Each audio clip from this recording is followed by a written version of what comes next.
অল্প কিছু উপকরণ দিয়ে বাড়িতেই ঝটপট তৈরি করে নেওয়া যায় এই চিকেন পাস্তার রেসিপি।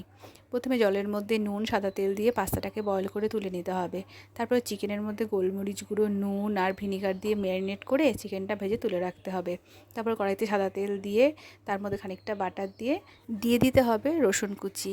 রসুন কুচিটা একটু নাড়াচাড়া করে নিয়ে পেঁয়াজটা দিয়ে দিতে হবে। পেঁয়াজটা অল্প ভেজে নিয়ে তার মধ্যে আগে থেকে কোচানো গাজর, বিনস, ক্যাপসিকাম, কাঁচা লঙ্কা দিয়ে খানিকক্ষণ ভেজে নিয়ে তার মধ্যে টমেটো সস, সয়া সস, আগে থেকে ভেজে রাখা চিকেনটা দিয়ে ভালোভাবে মিশিয়ে নিতে হবে।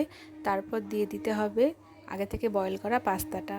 তার উপর থেকে পাস্তা মশলা, গোলমরিচ গুঁড়ো, অরিগ্যানো, নুন, চিনি দিয়ে ভালোভাবে পাস্তাটাকে কষিয়ে নিয়ে খানিকটা চিজ দিয়ে খুব ভালোভাবে মিশিয়ে নিলেই তৈরি হয়ে যাবে চিকেন পাস্তার এই রেসিপি। এইভাবে একবার বাড়িতে পাস্তা বানিয়ে দেখতে পারো, বাড়ির বাচ্চারা কিন্তু খুব খুশি হয়ে খাবে।